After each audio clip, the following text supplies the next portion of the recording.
Halo guys, selamat datang di 1% Podcast. 1% Podcast adalah bagian dari 1% startup life school terbesar di Indonesia. Dalam podcast ini kita bakal ngebahas topik-topik seputar kesehatan mental, pengembangan diri, serta edukasi life skills dengan tamu yang handal di bidangnya. Kami ingin kamu untuk bisa mendapatkan insight baru dan berkembang seenggaknya 1% setiap harinya. So that's all, enjoy 1% Podcast untuk hidup seutuhnya.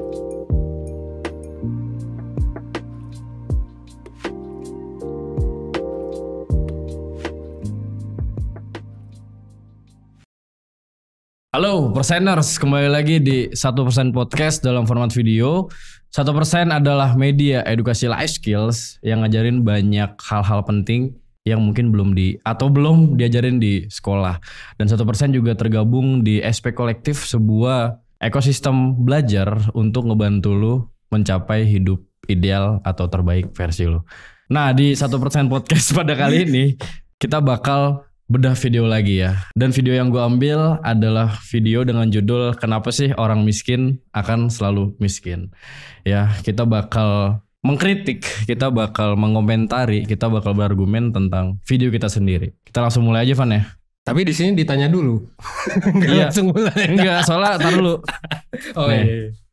iya. Jadi langsung, menurut lu bener gak sih kalau sekarang orang kaya bakal makin kaya dan orang miskin makin miskin? Nah, sebelum kita mulai gue pengen tanya pendapat lu dulu soal statement yang ada di video awal ini. Silakan. Oke, mungkin revisi harusnya ya. Harusnya enggak orang miskin makin miskin tapi tetap miskin kayaknya. Kayaknya kalau makin miskin berarti kan mereka bisa jadi juga makin miskin kan? Iya, tapi kalau gua enggak sih kayaknya. Kalau ini salah kayaknya. Terus gitu. Gua pribadi. Tapi kalau orang kaya bakal makin kaya. Tapi kalau orang miskin relatif kepada kemiskinan si orang kaya, paham gak sih? Lu paham gak? Relatif kepada kemiskinan orang kaya. Relatif. Jadi orang miskin kan sekarang bisa menikmati banyak hal. Kayak misalnya Netflix dan lain sebagainya dengan harga yang lebih murah. Bahkan orang Indo mah ngebajak kan. Jadi sekarang tuh kita bisa menikmati entertainment, which orang miskin nggak makin miskin. Mereka sebenarnya makin kaya secara experience. Tapi mereka kalau dibandingin sama orang kaya, mungkin mereka tetap segitu aja. Kayak rankingnya tetap 100 gitu. Segitu aja dalam aspek apa menurut lo? Segitu aja dalam aspek perbandingan kekayaan sama orang kaya. Cuman tapi soal akses di dunia sekarang mungkin lebih distribusinya lebih masif. Mereka lebih banyak. Tapi kalau soal ekonomi mereka bakal tetap seperti itu aja. Kayaknya sih bakal tetap seperti itu aja, dan bisa jadi it's okay juga. Ya bisa jadi bisa jadi enggak. Tapi yang jelas di masa depan kalau kita ngomongin soal masa depannya gimana ya. Misalnya kita dalam pertanyaannya. Kemungkinan si orang miskin ini bakal makin gak punya apa-apa. Dan it's okay. Karena you will have nothing but you will be okay. Kenapa? Karena ya makanan ibaratnya udah disediain pemerintah. Rumah juga. Terus ya gitu-gitu. Tapi lu gak punya. Cuman ya gak apa-apa. Iya sih. Iya kan sekarang juga sama. Gue juga gak punya mobil dan gue gak apa-apa.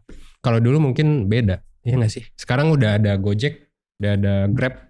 Ngapain punya mobil? Maksudnya nggak apa-apa tuh mereka tetap bisa hidup walaupun dalam keadaan miskin. Tetap bisa melanjutkan hidup. Iya. Bisa melanjutkan hidup. Harusnya sih gitu optimisnya ya.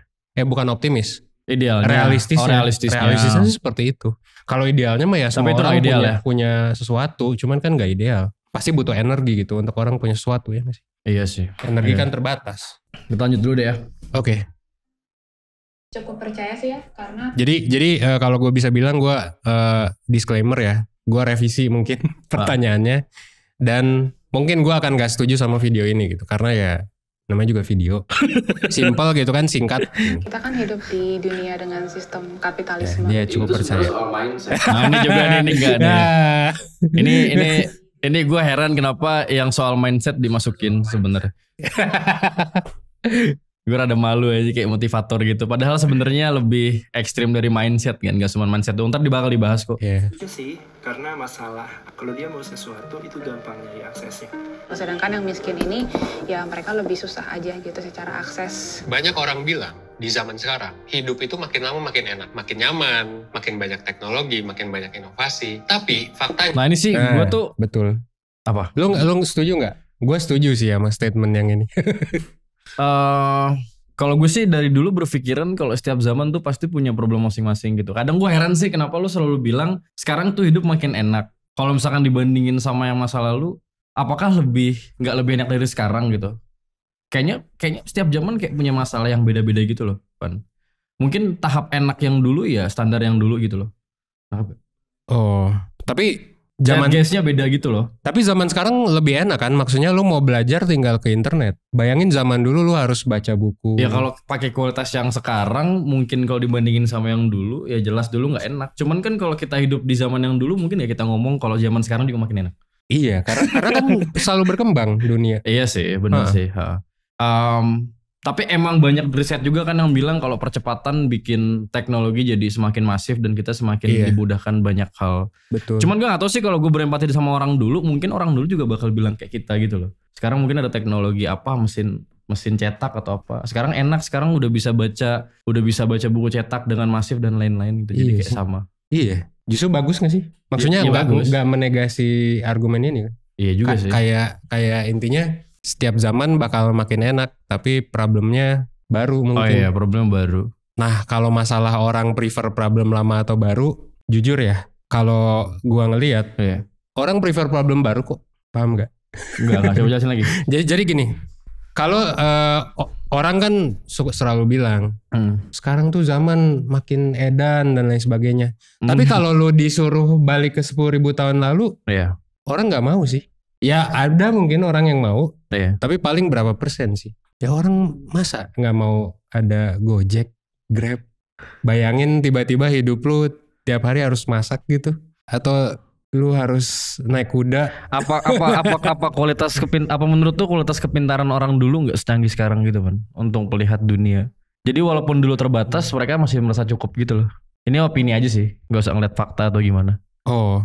Justru ya orang dulu malah lebih pintar menurut gue. Karena orang dulu justru harus melakukan banyak hal dan harus mengingat banyak hal. Sementara sekarang kita tidak harus mengingat banyak hal. Justru kita secara rata-rata bisa aja lebih bodoh dalam hal memori gitu. Ya kalau lu tanya. Bener risetnya kok. Ya istri bisa masak gak sekarang gitu ya, para istri gitu. Yang dulu stereotipnya kan harus bisa masak. Kagak sih. Ya benar-benar. Kalau soal memori mah mungkin sekarang lebih canggih sih. Ya karena semenjak ada teknologi kan gampang tinggal di save. Iya, masukin ke cloud aja sih. Tuh lu tinggal lihat iPad kalau pengen masak. Dan jadi malas masak juga. Ngapain lu masak karena lu tinggal klik dapet. Ya. Ini tuh nggak berlaku buat semua orang, terutama orang-orang kalangan menengah ke bawah. Kalau kita lihat dari data dari tahun 1970 sampai dengan sekarang, pendapatan orang miskin itu cenderung stuck dan nggak ada perubahan. Ya, ini disclaimer, ini data dari Ray Dalio yang menunjukkan bahwa orang yang pendapatannya top 40% earners dari tahun 70 ini yang bawahnya itu terus naik. Sementara orang yang 60% di bawah itu stagnan. Ya, maksudnya ini lebih lower class ya? Iya, lower class. Karena kan orang yang income-nya 60% di bawah. Oke. Itu yang 40% naik. Jadi kayak kalau orang lihat secara rata-rata income naik, benar. Tapi kebanyakan dari mana ya? Dari kelas atas. Cuman lagi-lagi gue nggak tahu di Indonesia gimana. Gue nggak tahu di Inggris gimana. Gue nggak tahu di apa gimana gitu. Jadi kayak ya udah.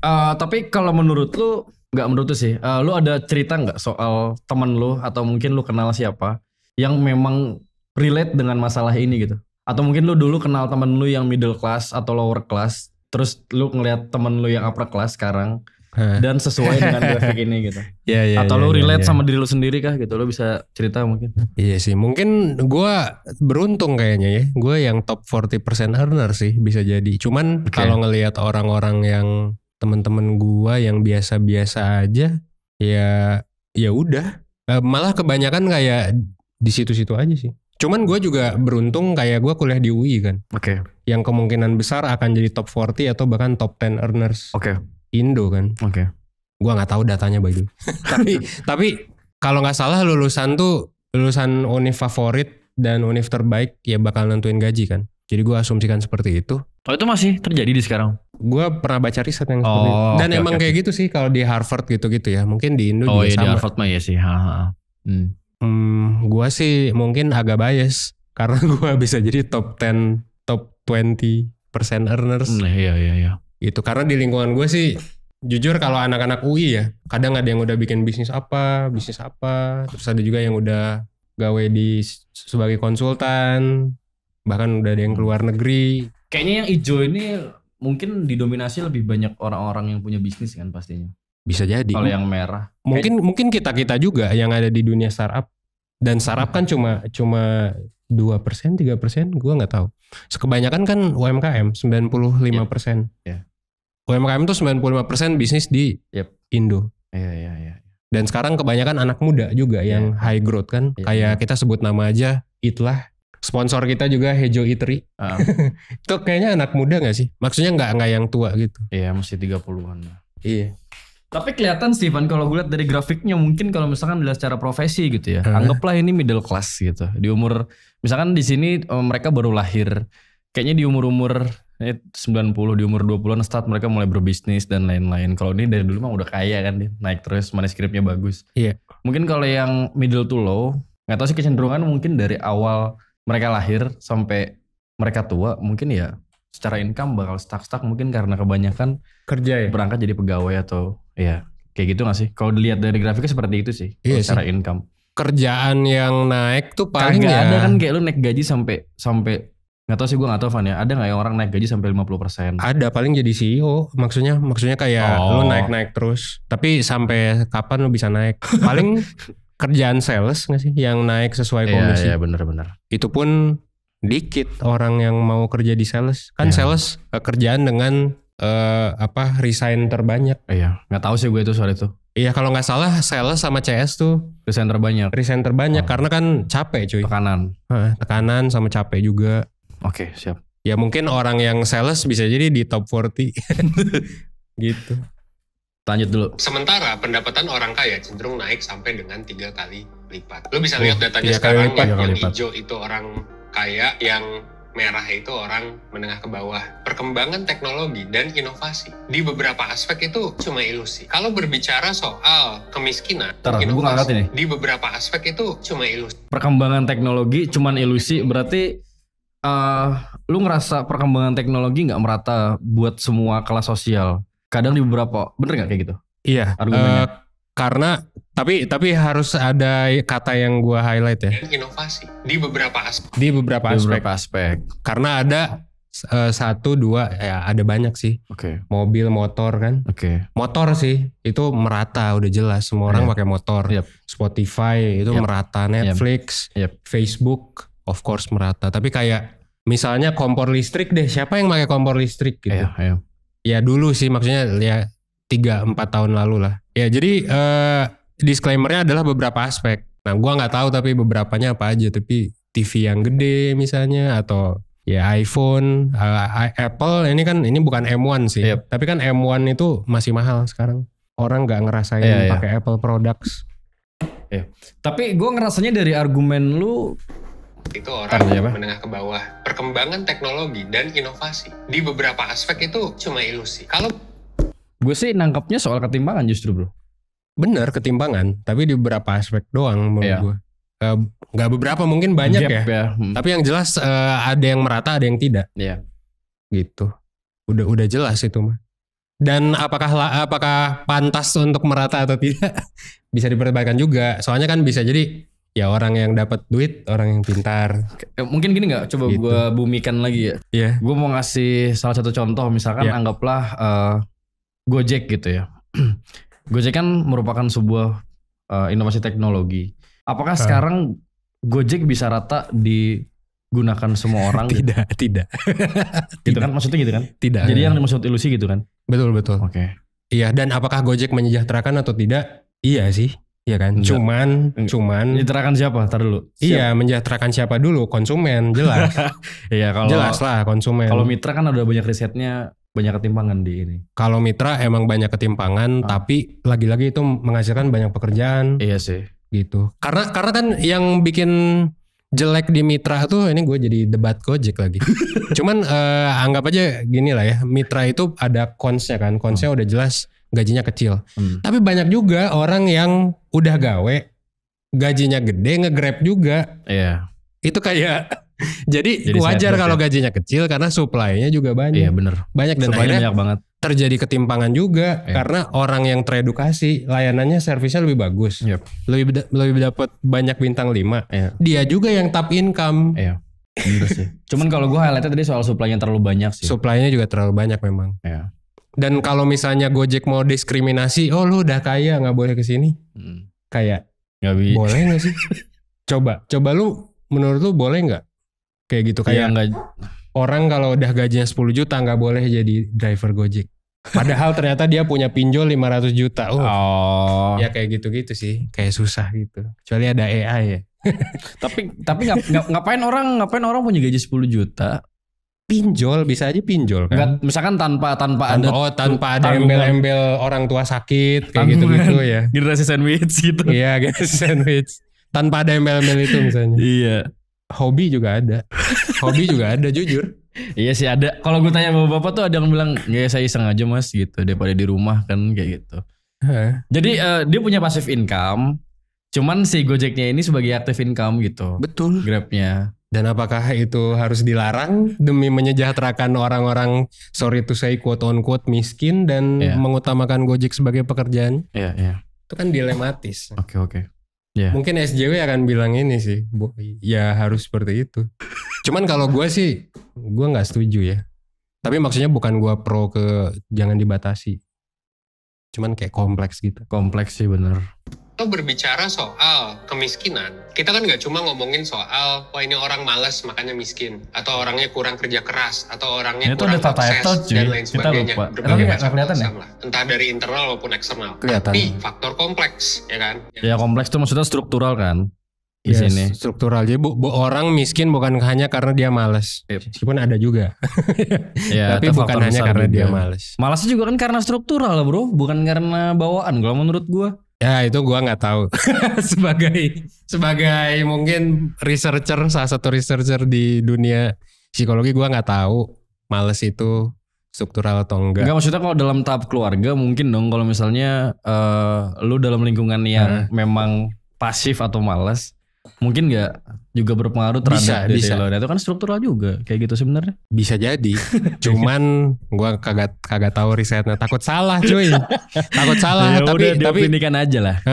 Cuman iya ada juga orang miskin yang terlahir nggak malas. Iya benar. Berarti harus nyalahin gen kalau gitu.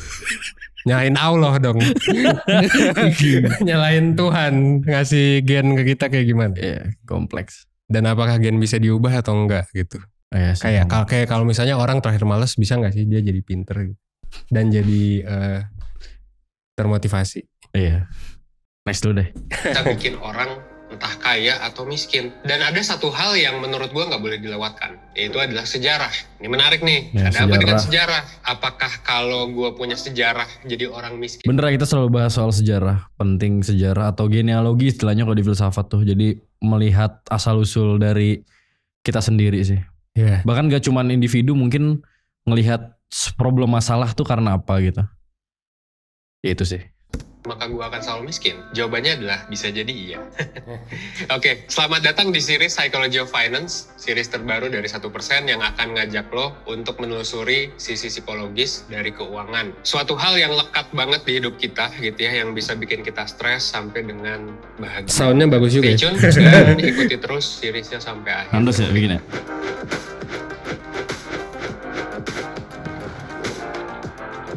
Oke, next ya. Psychology of Finance. Nah, gue mau tanya ya, satu pertanyaan penting. Menurut lo, kenapa orang kaya yang dari dulu kaya, meskipun sekarang anaknya goblok, itu kenapa mereka belum selesai? Kenapa mereka bisa tetap kaya sampai bawah, sampai keturunan-keturunannya? Kenapa orang kaya meskipun dia goblok, anaknya goblok? Oh iya. Emang nggak ada orang kaya yang goblok? Ya, ada nggak? Kalau pengalaman gue ada sih. Gue gak tahu orang tuanya seperti apa. Cuman mungkin orang tuanya dulu goblok juga kali ya. Bisa jadi ada sih. Iya. Tapi tadi pertanyaannya kenapa kalau orang kaya meskipun anaknya goblok tetap bisa. Nah ya kita ulang lagi lah ya. Nah, gue mau tanya ya, satu pertanyaan penting. Menurut lo, kenapa orang kaya yang dari dulu kaya meskipun sekarang anaknya goblok, itu kenapa mereka bisa tetap kaya sampai bawah, sampai keturunan-keturunannya. Meskipun mereka misalnya nilainya jelek dan lain sebagainya. Ntar dibahas sih, tapi coba kita bahas dulu lagi. Kenapa Rothschild menawarkan kekayaan yang sudah mereka miliki ke cucunya. Iya. Udah jelas lah itu. Ya karena diturunkan kan. Dan iya, kadang ada lah bisnis yang diturunkan ya. Enggak, maksudnya kagak perlu mikir gitu loh. Iya, karena diturunkan sama orang tuanya, jadi suruh jalanin bisnisnya gitu. Atau gimana maksud lu gak perlu mikir? Jadi kayak misalnya lu udah punya kapital sebegitu banyak. Anggap aja Indofood ya. Lu punya Indofood. Lu adalah keluarga Salim gitu. Gua atau orang tua gua? Keluarga gua punya Indofood. Ya anggap aja orang tua lu punya Indofood. Terus lu goblok gitu. Lu kagak pernah belajar, terus lu mabok-mabokan. Ya pokoknya definisi orang goblok lah ya. Terserah menurut lu definisinya gimana. Tapi goblok lah intinya gitu. Nyetir mobil ambil mabok, nabrak gitu ya. Ngehamilin anak orang mungkin. Selingkuh. Pokoknya semua kegoblokan tuh ada. Terus tiba-tiba lu dapet Indofood. Yang notabene harganya tuh ratusan triliun kan. Gua gak tahu puluhan atau ratusan. Lu goblok nih. Tapi lu udah punya aset segitu ya paling perusahaan lu diurus sama orang lain. Nah itu gue pengen ngomong gitu ya. Paling gue bayar orang buat ngurus perusahaan gue. Iya gitu. Jadi kalau anak lu tetap goblok, selama lu bayar orang, selama lu punya kapital ya. Iya. Dalam arti uang, punya kapital, punya mesin uang, lu bisa bayar orang sih. Potensi untuk ditipu ada, tapi lu bayar orang lagi aja biar gak ditipu. Bayar 2 orang gitu. Aduh. Ya, ngerti ya. Dan kekayaan itu, tapi intinya mah kapital kan di sini. Itu sebenarnya dalam bentuk berbagai macam hal, bukan cuma uang, tapi juga ada saham, ada perusahaan, bahkan koneksi. Itu yang disebut sama skrip itu kan. Oh, bahkan koneksi bro, banyak tuh. Ada saham, perusahaan, bahkan koneksi, sampai pertemanan, manner, gua tambah lagi ya. Manner, pola pikir juga. Iya, cara berpakaian, meskipun itu bisa diubah sih. Segala aspek sih. Terus apa lagi ya? Yang lu kalau kaya tuh jadi ada di jidat lu tuh kaya gitu. Gadget, furnitur, ya kan. Lifestyle sih kalau gue lihat paling kelihatan. Rumah, mobil. Lu kayak nggak perlu beli rumah dan mobil kalau orang kaya. Jadi lu lebih hemat daripada orang yang menengah. Iya. Lu nikah tuh ya bahkan ada istilah di Inggris. You don't buy it from apa gitu, tapi you take it from the attic. Atik ATTIC. Jadi lu kalau lu keluarga dari royal family, lu nggak beli barang, lu ngambil itu dari gudang. Lu ngambil itu dari gudang. Gue sering denger itu. Karena literally orang-orang seperti itu royal family itu mereka pasti dikasih ya kan royal family pasti suka jalan-jalan. Kalau jalan-jalan mereka pasti dikasih hadiah. Dikasih hadiah misal sama orang Afrika gitu. Ini juga pernah jadi perdebatan kalau nggak salah, dikasih kalung, dikasih apa. Kalau nggak dipakai ya ditaruh di gudang. Ya. Kalau misalnya dan biasanya kan bahan-bahan atau barang itu tahan lama. Kalau high end ya jam Rolex aja bisa 3 generasi. Ya udah tinggal diputar-putar aja ya. Diturunin. Bahkan dijual pun jadi lebih mahal. Barang mahal Rolex, tas high end. Tapi lu pernah dengar cerita nggak kayak ada turunan kaya cuman mati karena satu generasi gitu? Pernah dengar nggak? Dia miskin karena satu generasi? Ya itu pasti ada. Itu kira-kira karena apa ya? Apa karena bencana kah atau apa? Karena kegoblokan sih harusnya. Kegoblokan yang masif. Jadi satu keluarga itu satu generasi goblok semua. Jadi berhenti uangnya. Iya, tapi bisa jadi juga karena bangkrut, karena apa? Banyak faktornya. Cuman rata-rata kan karena itu kan, karena nggak bisa mempertahankan, nggak bisa mempertahankan. Their own wealth gitu. Dan namanya kekuasaan atau uang itu kan tidak statis ya. Karena maksudnya pasti entah naik terus atau nanti tiba-tiba berubah. Kalau statis sih orang miskin nggak mungkin jadi orang kaya dong. Maksudnya nggak mungkin ada orang-orang kayak kita gitu. Yang kayak dari menengah ke bawah tapi bisa naik gitu loh. Sejarah dan keturunan itu bisa dibilang punya peran yang. Tapi ini kenapa Rothschild gitu sih? Ya karena Rothschild bisa jadi ada, maksudnya yang siun konspirasi ya, gitu. Tapi bisa jadi ada. Orang. Gue bahkan nemu satu penelitian menarik di Inggris yang bilang kalau peran keturunan dan nama belakang lo. Misalnya nama belakang lo Rahim gitu. Itu bisa nentuin nasib seseorang sampai dengan 60%. Jadi lu miskin atau kaya itu ditentuin sama nama belakang lu alias keturunan. Pertanyaannya, kalau nasib kita itu tergantung sama bapak kita, kakek kita. Tapi lu selalu sampai kayak gitu nggak ngeliat orang bro? Kayak liat nama panjangnya. Kalau sekarang sih enggak gitu ya. Kayak nama Raden. Tapi di luar sih ya. Nama Raden nggak begitu berarti kayaknya. At least in my opinion, in my industry. Nggak misalnya ada nama belakangnya gitu. Oh. Harus disensor nih anjir.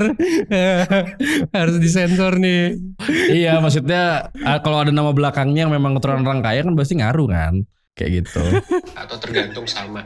Disebut lagi namanya. Tergantung sama bapak kita, kakek kita. Atau tergantung sama sejarah dan keturunan. Di bip ya di bip.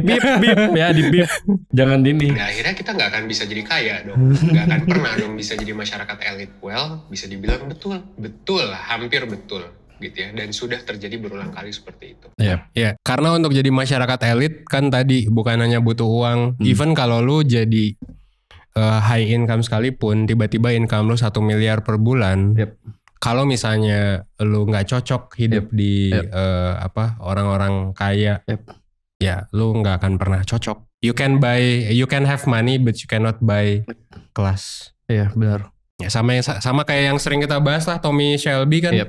Kayak kalau lu pernah nonton Peaky Blinders ya teman-teman ya, lu bakal tahu bahwa Tommy Shelby itu udah jadi DPR. Tommy Shelby udah orang kaya lah ya. Kaya banget. Dia nggak akan pernah bisa fit in sama orang-orang kaya yang lain yang memang udah yang dari dulu kaya. Yang dari dulu kaya. Karena seleranya beda. Kaosnya beda, seleranya beda. Cara menyelesaikan masalahnya beda juga. Cara menyelesaikan masalahnya beda. Bayangin orang kaya sering minum whisky tuh kan, whisky yang mahal misalnya. Yang mahal. Tommy Shelby tiba-tiba Irish whiskey. Atau misalnya lu meeting di gedung tinggi SCBD. Ditawarin nasi padang misalnya, sebut brand lagi ya ini. Pagi sore. Sementara lu pengennya ayam SPG gitu. Ayam SPG di Pati Ukur. Kan itu kayak nggak nyambung gitu. Terus kalau lu nggak ngerti omongan di sana juga, ya udah kayak nggak bakal nyambung dan bakal Tommy Shelby kan akhirnya spoiler ya ini. Spoiler alert. Tommy Shelby akhirnya ditipu kan sama si itu. Iya sih. Sama dokternya sendiri bahkan. Iya benar. Sama dokternya sendiri di akhir season ditipu. Sama Mosley. Gitu ya. Tolong ditaruh ini di skip kalau misalnya nggak mau lihat spoiler Peaky Blinders. Karena ini akhir banget spoilernya. Ditipu, dianggap kanker. Bukan kanker ya? Bukan kanker, dia umurnya tinggal sedikit lagi. Iya. Karena apa ya gue lupa. Karena penyakit tertentu. Penyakit tertentu atau apa gitu. Terus ternyata tidak. Fuck up banget sih itu. Betul. Lu ditipu sama circle lu sendiri dan lu udah mengorbankan segala hal untuk masuk ke circle itu. Bahkan idealisme lu korbankan sebagai Tommy Shelby. Salaman sama Mosley. Sebenarnya tuh gue mau nanya gini sih bro. Ini mungkin rada, gue gak tahu personal atau enggak. Cuman kayak gue tuh pas develop pertanyaannya juga. Gue tuh mau lebih nanyanya gini. Hal-hal yang memang dari tadi kita bahas sebenarnya mempengaruhi gak saat lu bangun 1% gitu? Kayak tadi kalau sejarah dan lain-lain. Lu bisa ceritain gak? Apa sih sulitnya ngebangun startup gitu ya? Atau nge-grinding dalam background yang mungkin lu middle to low ya? Iya. Coba gimana? Ngaruh sih. Karena kayak. Apa yang paling lu rasakan anjir susah banget di bagian ini, bagian itu? Iya. Paling utama sih kolaborasi ya. Kan rata-rata pebisnis itu emang udah kaya dari sononya. Percaya atau tidak? Maksudnya pebisnis yang mostly ya besar gitu. Kan Indonesia tadi 95% UMKM. Ya kalau bisnis kecil mah banyak.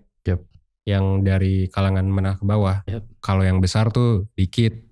Nah, 1% go big ya kan udah misalnya 1 juta.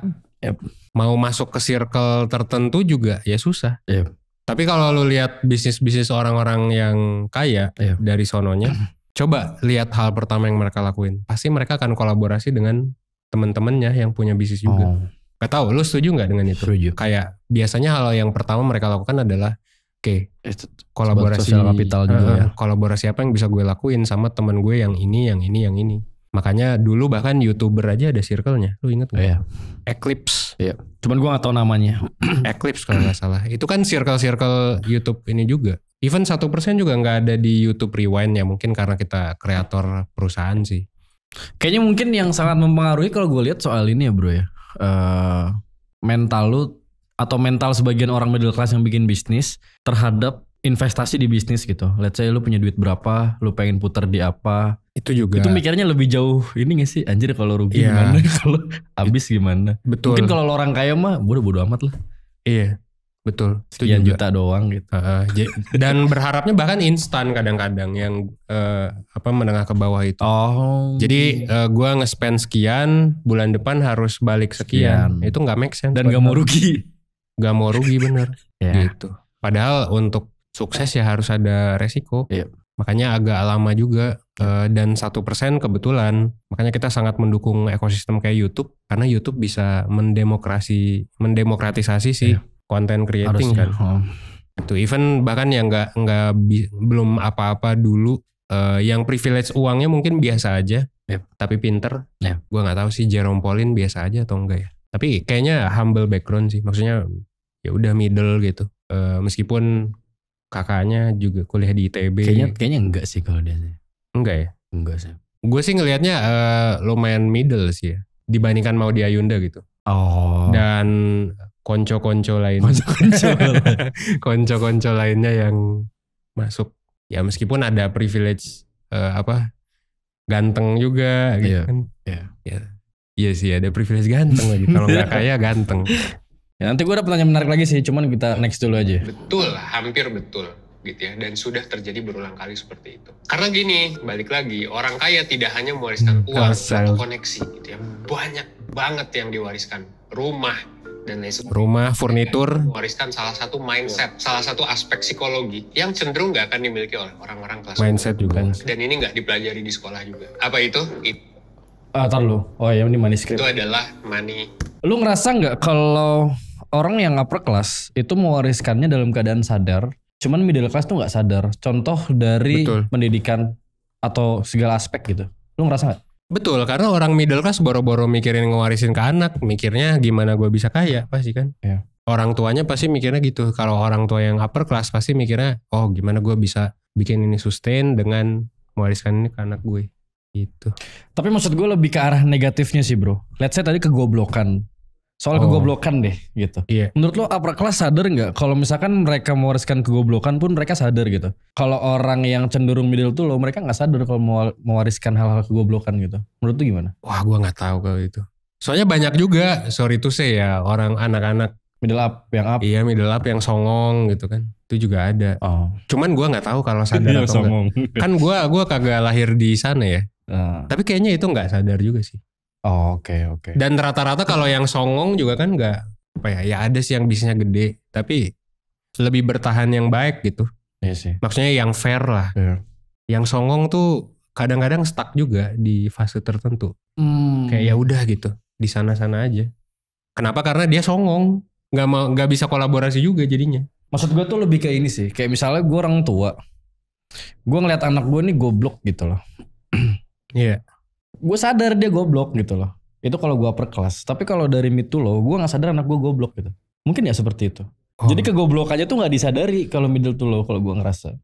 Ini kasar banget sih gue. Kegoblokan dalam hal yang banyak hal sih. Let's say cara dia manajemen uang. Dalam life skills ya kan. Ya bener soal life skills. Kalau orang tua, kalau misalkan upper class mungkin mereka ngeliat anaknya anjir anak gue kok kayak kagak gini. Bisa ngatur duit. Dan lain-lain. Gitu, mungkin orang tuanya sadar. Iya, tapi cenderungnya kan kayak ini udahlah biarin dulu gitu loh. Kalau gue sih lihat seperti itu ya dari film-film, dari pengalaman gue sama teman-teman.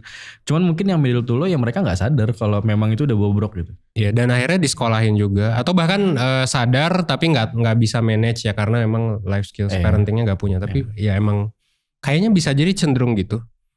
Dan malah kalau yang miskin kan sorry to say tapi lebih sering berkata kasar juga ke anaknya. Jadi nyalahin anaknya. Betul. Padahal abusive ya. Iya, abusive dan ini ada risetnya beneran. Ada risetnya. Keluarga yang cenderung middle to low lebih abusive parentingnya. Lebih kasar. Mungkin karena mereka nggak sadar ya bahwa itu salah mereka juga. Iya, benar. Gitu. Dan diturunkan juga. Lagi-lagi kalau struktural tuh sulit lah menyelesaikannya. Iya, bahkan gini aja Yok. Di film-film tuh sebetulnya kan malah kita diajarin struktural gitu sering kali. Oke. Paham gak? Kayak misalnya Harry Potter. Gue gak nonton. Naruto. Kagak apa lagi. Apa yang lu tonton itu? Lord of the Rings. Nonton cuman gue udah lupa. Dulu nonton pas SD. Apa yang lu tonton film bagus gitu? Batman nonton yang ini doang. Aduh. yang paling akhir apa? Yang paling akhir? Oh, The Batman. Itu doang. Bagus. Apa yang lu tonton film apa deh yang lu tonton? Baru-baru ini. Bebas. Gue nonton waktu itu Dahmer. Itu apa? Ada film soal psikopat gitu. Kita harus bahas itu sih. Oh itu mah horor. Jangan yang horor. Apa ya? Yang soal apa? Film yang soal apa? Soal apapun. Tapi jangan yang tapi yang ceritanya yang film hero deh, film hero gitu. Superhero deh. Spider-Man gue nonton yang awal-awal. Spider-Man. Iya. Terus Hulk gue nonton. Spider-Man. Yang mau lo bahas apanya nih? Oke, yang mau gue bahas adalah di film-film aja itu ditunjukin. Even Spider-Man aja lo tahu nggak sih? Dia tuh miskin. Iya. Nganter pizza kan. Middle to low lah. Dan tinggal di apartemen. Iya, bukan masalah nganter pizzanya aja, tapi juga mindset dia juga miskin kalau dibandingin sama Avengers yang lain ya. Dan itu tuh struktural gitu karena dia tinggal kan di Queens gitu kalau nggak salah. Lupa gue. Iya, tapi dari kalau lu perhatiin di film-film di manapun itu diajarin kayak gitu. Even Harry Potter aja bisa jago karena keturunan. Iya. Gitu. The Chosen One, Dune, film sci-fi juga jago karena dia keturunan, dianggap Imam Mahdi juga dan lain sebagainya. Ada juga Batman juga kaya dari keturunan. Iron Man udah juga. Gue nonton Iron Man sih. Udah pinter dari sononya dan bapaknya juga engineer yang nyiptain Tesseract bahkan kalau nggak salah. Kalau lu ngikutin Marvel ya. Ya jadi banyak banget yang menggambarkan bahwa kesuksesan itu gara-gara bapaknya, gara keturunan. Mungkin yang rada beda tuh Peaky Blinders aja kali ya. Shelby kan kayaknya dari miskin kan Shelby tuh. Betul, Shelby itu miskin. Cuman dia terlahir pinter gak sih? Iya. Terlahir dengan gen yang pinter. Dan gara-gara keluarganya goblok semua. Ya kan si yang mati siapa sih? James. Banyak ya James. John ya. John. Yang matanya sepele banget. John goblok. Goblok lah, pemarah. Anger managementnya buruk. Arthur pemabuk, depresi. Pemabuk depresi. Kayaknya pinter si Polly tuh. PTSD. Si bibinya itu loh. Iya. Polly pinter tapi kebetulan dulu zaman patriarki. Susah. Iya bener. Harus jadi cewek yang cewek juga.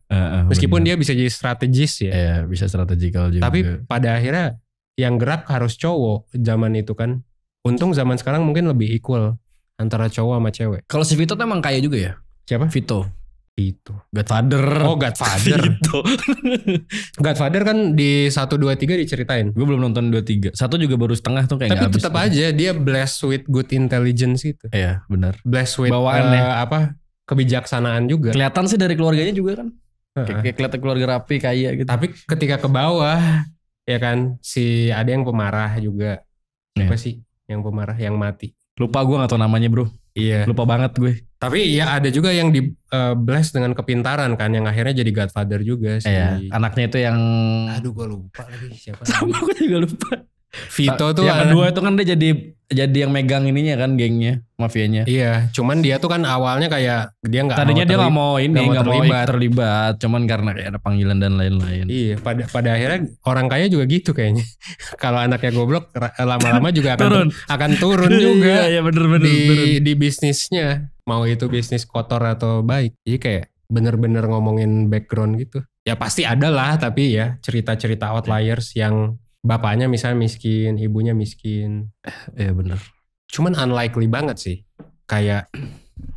Ya bahkan kalau kita lihat top rich person di dunia juga. Backgroundnya gak dari kayak kita gitu kan sih. Iya. Cuman menariknya 60% tuh self made bro. Oh gitu. Iya. Tapi kan mesinnya udah ada di awal ya. Tapi lagi-lagi bisa jadi genetiknya. Plus juga orang tuanya juga misal mementingkan pendidikan, baca buku. Ya itu kan juga yang dibahas di manuskrip juga kan harusnya. Iya jadi meskipun orang itu lahir di middle. Terus orang tuanya tapi udah pinter dan baca buku. Dan misalnya punya koneksi apa juga. Bisa jadi privilege. Iya sih. Lanjut dulu lah. Script. Dipelajari di sekolah juga. Apa itu? Itu adalah manuskrip. Sejarah menentukan kekayaan. terhadap uang ya, yang lo pelajari dan diwariskan dari keluarga lo. Nah, Sadar ataupun mindset itu terhadap uang ya, yang lo pelajari dan diwariskan dari keluarga lo. Sadar ataupun enggak, mindset ini itu ngaruh banget ke perilaku dan keputusan yang kita ambil. Bahkan keputusan ya. Hal keuangan. Lo nyadar gak sih kalau orang miskin itu cenderung jarang beli barang yang sekali gede gitu. Paling belinya sasetan. Iya. Beli barang sasetan. Siapa itu? Teman kita juga ada tuh. Jadi kayak ada teman kita ini yang kebetulan ya udahlah, ya, berangkat dari itu loh. Berangkat dari kalangan menengah ke bawah dan mungkin cukup ke bawah. Iya. Cukup iya, cukup agak di bawah gitu ya. Dan uangnya dikit. Dia nggak ngerti ketika kita beli barang ngestok banyak gitu. Iya. Meskipun kita dulu tuh, jadi ini beneran terjadi ya. Dulu anak-anak kantor tuh beli tabs kan. Banyak sih, ya, banyak minuman lah. Tapi gue sebut tabs. Terus dia heran gitu. Terus dia heran, kok lu beli sekardus? Kenapa nggak satu-satu aja? Gitu. Terus kayak gue kan penasaran ya. Emang kenapa kalau beli sekardus gitu? Tapi mana itu nggak denger langsung kan? Dengar langsung. Oh, mana ada ya? Dengar langsung di dalam tapi. Oh. Kan lagi di luar. Oh. Terus aing dateng. Oh, kedengeran anjir. Kedengeran, aing denger langsung juga. Dan waktu itu gue juga nempalin. Kan emang dimakan tiap hari dan lebih murah gitu. Iya. Iya, gue nimpalin kayak gitu. Terus dia masih kagak ngerti. Karena kayak kenapa gak satu-satu. Jadi mindsetnya short term banget cuy. Iya. Dia tuh kalau beli sampo, beli sabun dan lain-lain tuh sasetan gitu. Kayak nggak pernah beli yang botol atau yang lebih banyak kayak gitu. Itu konyol sih menurut saya. Ya tapi lagi-lagi meskipun gue menganggap itu konyol, bukan berarti gue kita bukan ngejudge sebenarnya. Kita sebenarnya juga, maksudnya bahasanya juga bukan ngejudge, tapi kayak kita bisa melihat itu bagaimana pola pikir orang. Rugi kan. Kenapa kita nyebut itu konyol juga rugi. Enggak, maksud gue takutnya si perseners nih kayak ngejudge gitu. Hanya orang ada yang mau irit beli sasetan dan lain-lain gitu. Tapi bisa jadi emang karena gak punya duit juga gitu. Cuman dan maksud kita kan buat membedakan antara mindsetnya kan. Kelihatan gitu yang bermindset tadi mereka gitu. Itu sih.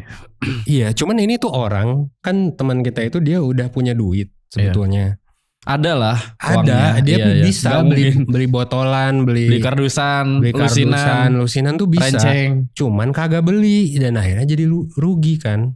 Nah itu sih yang menurut gue sangat disayangkan. Ya kalau tapi buat teman-teman yang emang nggak punya dan sebagainya ya make sense untuk beli sasetan itu. Itu sayang banget sih. Tapi kondisinya waktu itu dia udah punya uang ya, dan tetap mindsetnya seperti itu. Jadi beda. Mungkin kalau nggak punya uang mah wajar. Mungkin nggak punya uang banyak banget sih. Tapi kan maksudnya bisa beli dong harusnya. Dan tapi lain-lain. bisa beli. Harusnya bisa juga. Gue pengen ketemu lagi sama dia.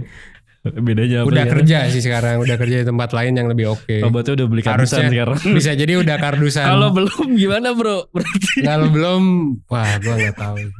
Susah. Lucu banget aja. To be honest tuh orang tua gue juga masih aneh loh bro. Kalau gue beli barang-barang banyak.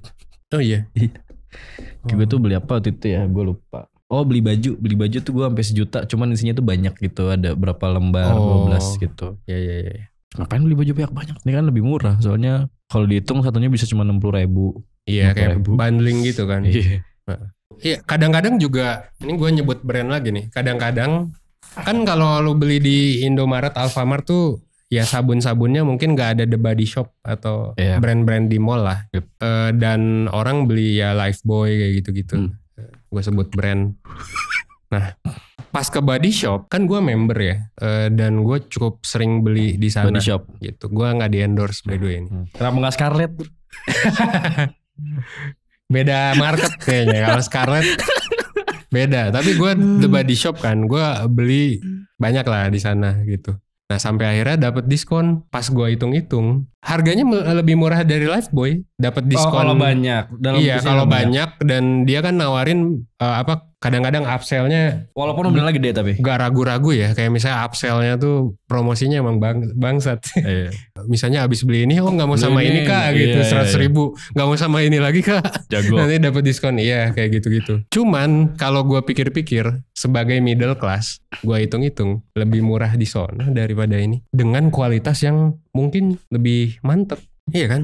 Bayangin kalau lu orang kaya, lu tiap hari beli barang, terus kayak lu dapet diskon tuh jauh lebih murah gitu. Dan ini tuh ketika gue hitung-hitung kan gue ngitung tiap bulan tuh keuangan lebih murah jatuhnya. Harusnya iya. Itu udah basic sih. Tapi dapet kualitas yang lebih mahal. Oh, Kayak ngerti. itu wow, keren banget maksudnya. Enak banget jadi orang kaya gitu. Lu dapet barang lebih murah, kualitas lebih oke. Sisi orang miskin susah. Ironis gitu ya. Lanjut lagi ya. Padahal itu sebenarnya lebih mahal. Jadi memang mencari harga yang semurah-murahnya. Bodo amat sama kualitas. Kelas menengah biasanya nggak apa-apa bayar mahal. Yang penting kualitasnya tinggi. Apakah mereka? Tapi lo kalau botol lo sampul habis masih diisi air gitu? Kagak. Udah kagak sekarang. Kayak Hermes dan lain sebagainya. Mungkin akan beli buat pamer gitu. Tapi nggak akan beli yang tadi udah ada gambarnya. Kayak Hermes dan lain sebagainya. Herman bekas. Semahal itu. Makanya middle class mungkin cenderung sering pakai baju-baju yang ada logo gedenya. Yogs lagi. Zuckerberg. Gucci ya atau apa? Guess. Supreme. 200 ribuan. Kelihatannya sih kayak brand-brand Giordano, Uniqlo gitu-gitu kan. Padahal sebenarnya harga baju mereka itu bisa ratusan bahkan ribuan dolar. Tapi nggak kelihatan. Tapi pasti nyaman banget dan itu hasil dari brand designer. Beda ya mindsetnya. Yang satu mungkin sehemat-hematnya, yang satu seberkualitas mungkin. Gimana caranya uangnya worth it. Dan biasanya kalau OKB kan memang sering pamer gitu ya. Middle class yang atau middle. Tapi gini sih bro, entah ya gue ngerasa kenapa dari semua kelas lebih susah jadi middle class gitu. Nggak tahu kenapa. Kalau lower class mah ya udah gitu. Kalau gue empati jadi lower class, susah buat ya udah gue udah kayak gini, ya udah gue terima dan lain-lain. Mungkin kalau lower class gitu. Nah kalau dari jadi upper class tuh bagaimana cara mempertahankannya itu loh bro. Iya. Gitu, ya kan. Udah enak dan lain-lain gitu. Nah kalau middle class tuh susah gitu, mau naik susah, mau turun gengsi gitu. Menurut lu gimana? Di keadaan ekonomi tertentu bisa jadi middle class susah sih. Kayak lebih rumit gila. Iya kalau inflasi itu kayaknya paling ribet middle class. Soalnya kan mereka kagak ada dikasih BLT gitu-gitu. Iya benar. Cuman kalau masalah kualitas hidup sih lower class sih bro. Kan mereka kumuh ya. Tinggal di perumahan kumuh. Kotor WC-nya mungkin. Terus kena penyakit. Harapan hidup rendah. Kalau sakit juga. Tidak layak lah ya. Iya tapi kalau dibilang stresan mana. Kita coba lebih luas lagi deh. Kayaknya middle class kalau stres ya. Kita lebih luas lagi gini gak? Mungkin gak bro orang-orang yang tadi lu bilang kumuh dan lain-lain gitu ya. Yang memang keadaannya seperti itu. Tidak sadar akan kualitas hidup dan kelayakannya. Jadinya ya udah. Ngerasanya ya udah mereka masih bisa hidup. Masih bisa bersenang-senang. Jadinya mereka gak apa ya. Kayak udah nyaman dengan kondisi itu. Jadi gak masalah buat mereka gitu. Menurut lu gimana? Apakah mereka juga kayak menuntut anjir gue harus layak dan lain-lain gitu? Iya sih, bisa jadi udah nerimo. Kayak ya. udah jadi keturunan dan lain-lain gitu. Jadi udah tetap di sana. Bahkan kalau menurut gue mungkin ada yang nggak sadar gitu. Iya sih. Jadi sedihnya kalau nggak sadar dan menderita nggak sih? Betul, sedihnya kalau nggak sadar menderita. Kalau misalnya sadar karena ini kayak warisan leluhur gue, kan ada juga yang kayak gitu. Iya. Atau kayak suku Baduy yang emang seperti itu. Ya udah gue mau lepas dari teknologi misalnya. Iya. Kayaknya itu itu kayaknya bagus-bagus aja. Iya. Tapi kalau udah nggak sadar menderita itu kayak sedih gitu. Iya. Kalau middle class tuh gue susahnya tuh ya itu maju salah, maju mundur kena gitu loh. Mau naik susah, mau turun juga gengsi gitu. Kalau gue liat middle class tuh. Betul, jadi ada kebutuhan gengsinya juga. Nah itu yang menurut gue susah tuh gengsinya itu bro. Itu sih. Gengsi. Karena semua di lingkungan lu kayak gitu ya gak sih? Iya, semua di lingkungan lu pasti beli mobil. Meskipun Avanza ya meskipun masih OKB, middle class Avanza, OKB, Ayla, gitu. Agia. Mobil murah kan. Iya. Tapi tetap aja. Ya padahal ya tetap aja gengsi. Meskipun murah gitu. Iya gue ngerti. HP mungkin harus iPhone. Ya kan MacBook juga base harus kasarnya dipaksakan gitu iya, kan. Tipe base belinya tuh MacBook. Iya. Padahal lebih mahal daripada yang dia ini, tapi tipenya yang paling murah. Itu middle class banget. Middle class banget enggak sih? Kayak iya. Beli Xiaomi juga paling beli Xiaomi yang 3 juta lah gitu. Nanggung. Atau beli iPhone sekalian tapi nyicil. Iya, yang base model biasanya middle class. Thanks ya udah dengerin podcast 1% sampai habis di segmen obrolan Gen Z bareng gue Yoga. Stay tune terus dengan follow akun 1% di berbagai kanal media sosial. Nah, lo juga bisa nih cek sister company 1%. Untuk layanan konsultasi di @liveconsultation.id, untuk belajar kehidupan lewat webinar dan kelas online di @liveskills.id, untuk belajar persiapan karir di @spcareercenter, buat ngomongin masa depan di @sipalinggenz, buat ngembangin bisnis dan UMKM lewat @postmetric, dan lo juga bisa follow @spcollective.id sebagai holding dari berbagai perusahaan tadi. Oke, sampai ketemu di episode selanjutnya ya. Thank you.